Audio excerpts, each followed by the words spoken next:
Welcome back, disc golf fans. We are here for the 2024 Disc Golf Pro Tour Plus Prodigy Presents WACO, second event of the year. Happy to get this chase card coverage out for you guys. I'm Nathan Queen, getting joined by Andrew Fish. And delighted to be back. WACO has long been one of the Disc Golf Pro Tour's favorite early season stops. You see we're here alongside the Brazos River. We're going to play up and back. This course has a little bit of everything, Nathan. Yeah, and on our card today, Ricky Wysocki, Kevin Jones, Adam Hammis, and Zachary Nash. And with that little bit of everything, they switched up the layout for the Pro Tour as usual to get us that open into the woods, then back open again to finish. Yeah, absolutely. A little bit different layout than the daily play happens at the Brazos East Park. And of course, in this Players to Watch, you're going to see just a host of highly rated players as every year the Disc Golf Pro Tour gets more and more competitive. Yeah, and that leads us into hole one. Got a bit of an OB carry through that gap there, right up to the pin, pretty straightforward. First on the tee, representing Dynamic Discs, Ricky Wysocki.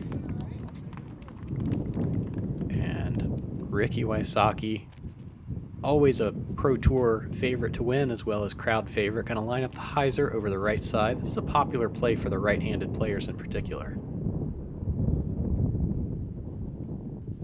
You see how steep he put that, making sure that the wind didn't grab a hold of it too much. Representing Prodigy Discs and Legit Disc Golf, Kevin Jones. Kevin also with a wide rim driver, going to line up the hyzer. Particularly with certain wind directions, you just don't want to give neutral discs time to fly. So in this round one, we're going to see a lot of players relying on overstable shots. And this one flirting with the out of bounds, but does stick in for the green. About as close as you can put it. Representing Discraft,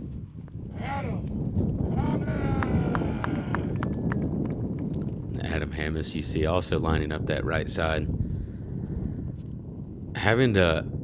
Do these power lines come and play for you at all, Fish, with that righty backhand? I don't think I've ever seen them get hit, but I feel like I don't know what the depth is relative to where my shot is going. I kind of just have to throw it up there and trust that it's only visually in the way. representing Enema Champion Discs and Legit Disc Golf, Zachary Nash.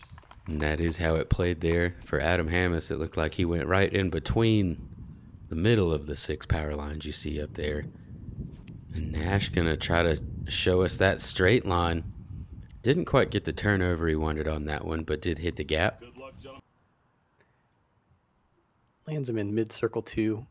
We saw Zach on WACO coverage in round 1 in 2023 as well. And with his second year on tour coming up, looking to see how his game and how his game has evolved. And there we have it. First birdie of the day from Ricky Wysocki. Adam Hammis able to collect his birdie as well. Which is really what you want to do here on hole one. To get your round started, it did average at a 2.5 today. Hole 2, 631 feet, a par 4. Brazos to the right, as well as sidewalk that's really governing the out-of-bounds line. This is a relatively short par 4, so put the tee shot in play. Going to be a little bit of a headwind and crosswind to deal with today.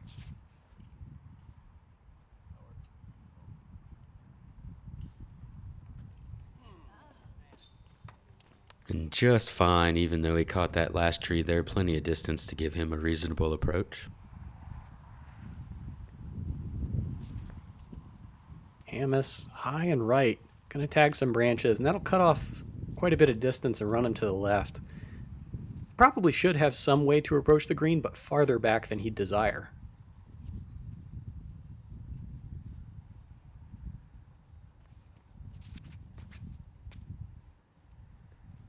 Kevin Jones, I think the more ideal line there. Big skip up there to the right should leave him an open backhand hyzer into the pin.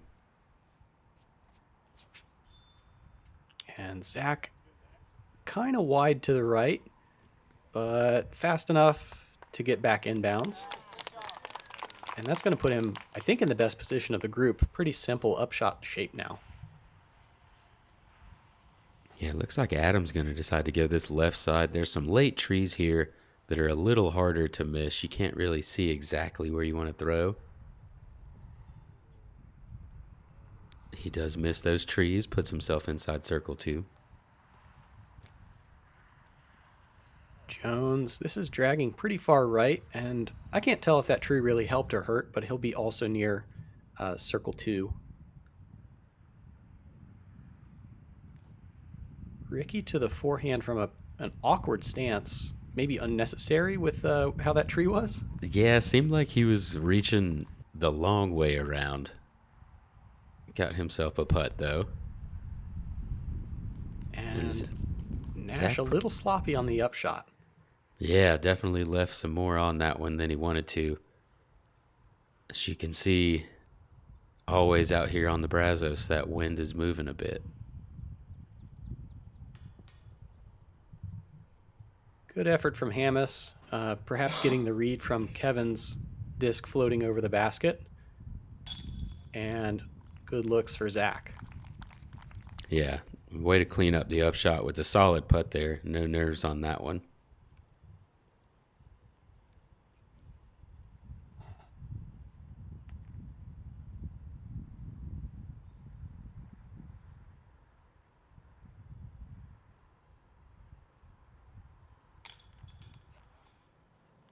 And just enough for Kev, huh? Yeah, in is in. No pictures on the scorecard, just a little bit of video. Moves us into hole 3, 320 foot. Another par 3. You've got likely C4 players go down the right side. There is wrong already. Ricky Wysocki gonna go for that smaller gap I was about to say is on the left side. Yeah, what do you see as the appeal of taking this route rather than the backhand option? Catch it, the backhand, if you don't get it high enough or throw overstable enough, you can get caught up on this hill, which can leave you, a bit of a 40-footer or so. But I don't really see it. Maybe just some wind that he saw, but we're going to see Adam go that way as well. I feel like generally in practice rounds, I was starting to see more players take this forehand, as Adam, a pretty credible ace run and still sticking near bullseye's edge. Yeah, Adam shows us why he took that line right there. That's exactly how you want to draw it up. A little bit straighter shot. Just some nice skip at the end, and the wind almost lifting him in the basket.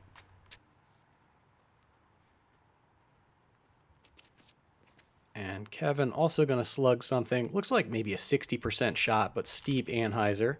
Yeah, love the line on that. Perfectly. Beautiful shape, like you said. Took some off of a overstable disc. Or took some off of a faster disc, to get up there. Get that nice flex line.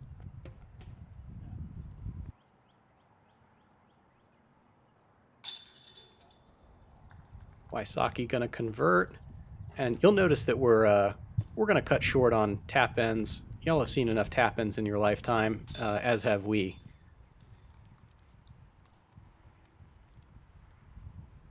Beth at 69. I just told myself, you got to will this one in there. Whatever you have, just will it in there. This man is unbelievable. This is what athletes live for. This is the moment. Got a good thing coming, and it's all I need. Everything I wanted is in front of me. It's a good.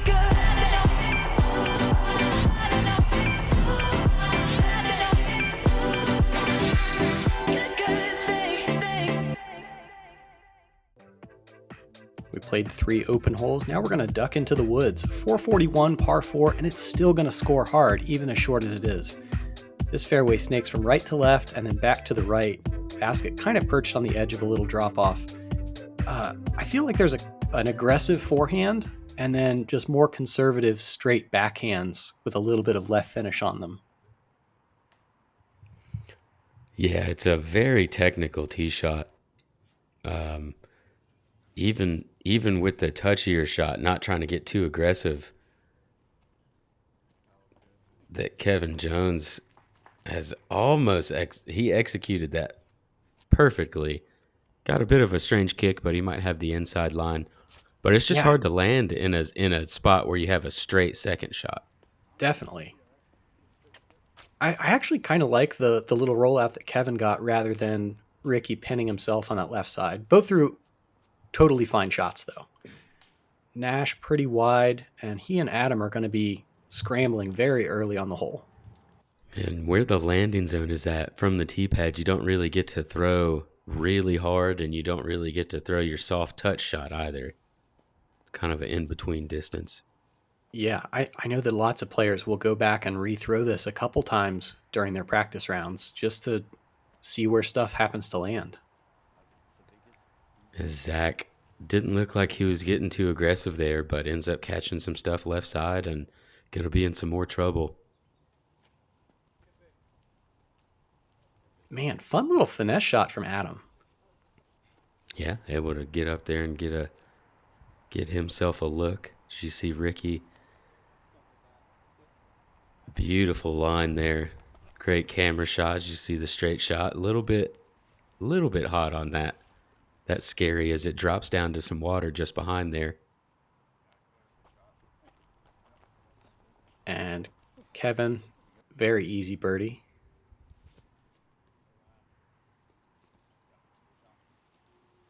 Yeah, and Zach not in too much trouble over there. He is going to be able to pitch out and get up and down for his par. And Adam unable to convert from the long par attempt. Yeah, maybe a little bit of nerves on that one. You see all that water over there on the right side, and he missed left. And as hard packed as this green is, stuff kind of runs away. And Ricky just outside, going to convert there. Moves us into hole 5. Another par 3, 264, playing just a bit longer up the hill. Ideally, you're going to want to throw a putter or a mid-range if you've got the power, rather than disc down on a fairway.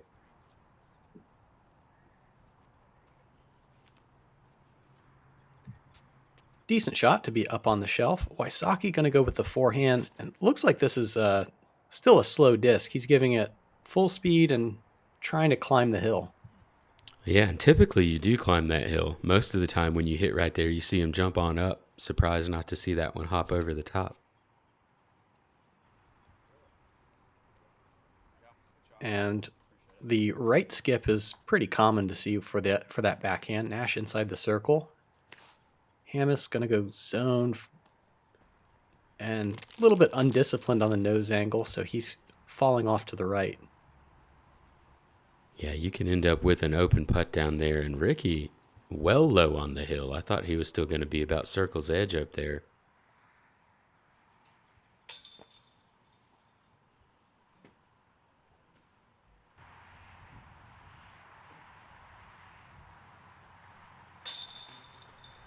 Good work for Adam. Kind of cover up the bogey from the last hole. But still a little bit surprising not to see, folks right up there on the bullseye. This is one of the more simple shots that you're going to see on the Beast. Yeah, certainly one you want to get the birdie on. 2 out of 4, okay for the card, but definitely looking to get all 4 of them there.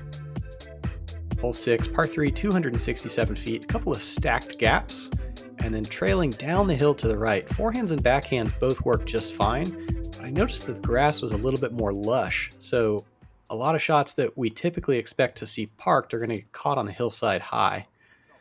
Nash, touch early, and that's going to leave him in circle 2. Yeah, it could have been a nice touch. Put him back with the open look now rather than being right side. And just slightly wide there from Adam. I thought it looked good out of the hand.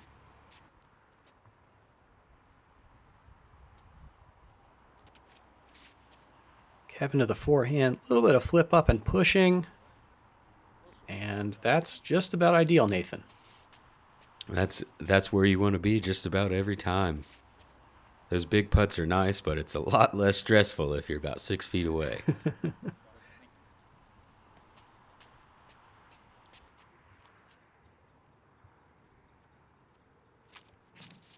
Ricky going with the backhand as well.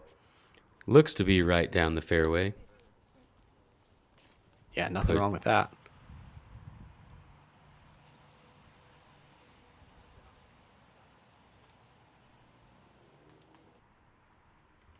About what you expect to do. Not if you have to have an upshot on this hole, not one of the ones. Again, being out here in the woods, you have a few shorter ones where you don't really want to have any upshots on. Yeah, for sure. Pretty good effort from Nash on that downhill run. Ricky going to convert. Keeps his good start.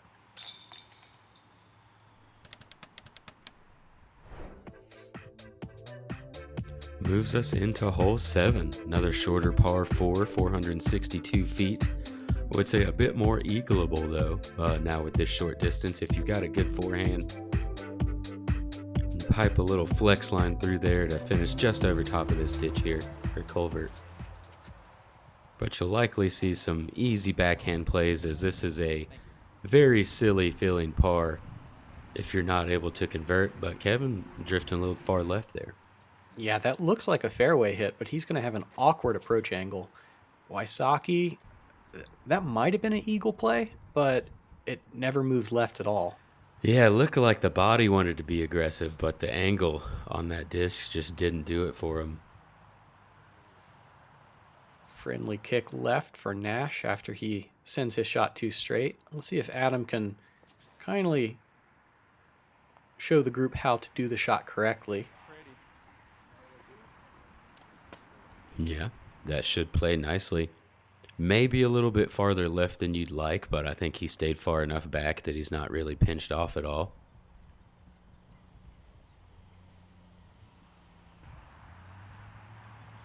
Probably not quite what Zachary was looking for there either. Wysocki with a pretty good effort into the headwind, but now down at the bottom of the hill. And Adam going to throw a zone just about as slow as he can, and should birdie from there. Yeah, just hops up over that hill. That definitely could have had some bad play to it. As you see, KJ gonna end up at the bottom of the hill for his birdie look. And as you say, kind of a silly feeling par for Zach, not even getting to attack the basket on his putt. Yeah, you could see that look on his face, like, man, let one slip away there. And Adam going to be the only one out of the group to get it.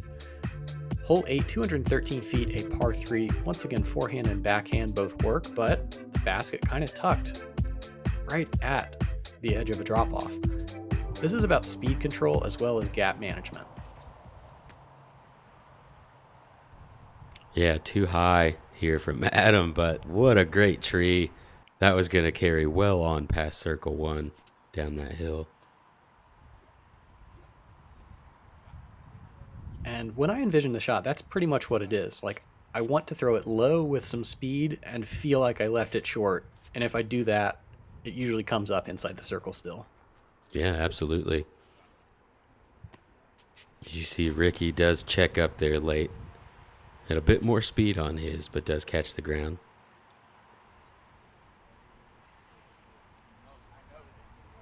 It seems like Zach is having a little bit of difficulty with this release point.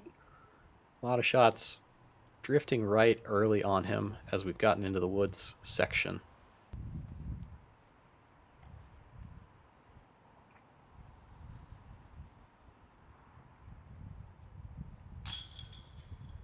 And Adam able to take advantage of that tree kick he got there. It looked like he gave the tree a little nod or a little look on the way by.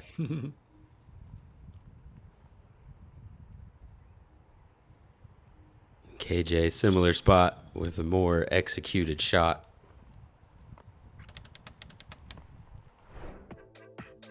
And we'll move on to hole 9. At 519 feet, it's pretty hard to get yourself in the right spot and then to execute the second shot successfully. This has been called par 5 at times. So ideally, get yourself off the tee in a way that you can manage 4 at worst. And that's usually with something that drifts to the right and then finishes back to the left. And I don't know if you noticed on that flyover or not, but there's a pretty fresh cut on that first tree there. That is allowing for some extra space for these discs to fly.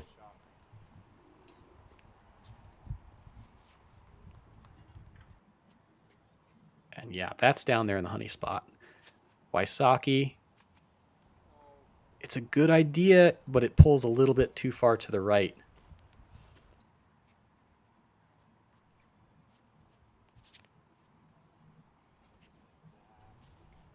And Nash going to kind of follow him. Yeah.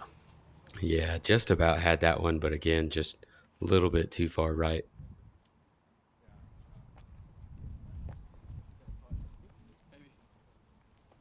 Oh, man. Calling out the card in front of them. Yeah, if they think that's the tee shot, they're very impressed.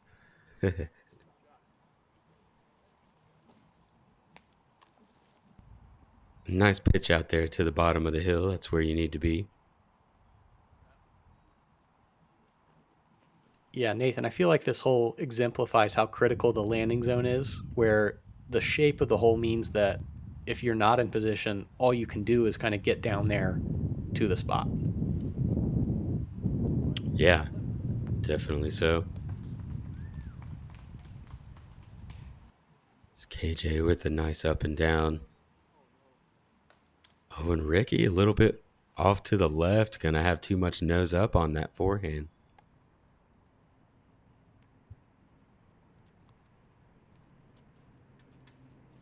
And I'm going to try for the miracle bird, but going to have to settle for the easy par, which is generally just fine on hole 9. And meanwhile, Ricky pulling out the miracle par. What a putt. Through some trees. It is not clean over there. You love seeing Adam, his competitor, give him the high five for that.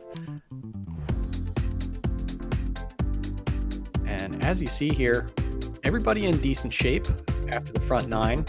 We are now playing with the wind for most of this back 9. We hope that you'll join us on Gatekeeper Media's coverage of the 2024 WACO Round 1 Back 9. For Nathan Queen, I'm Andrew Fish. We'll see you guys out there.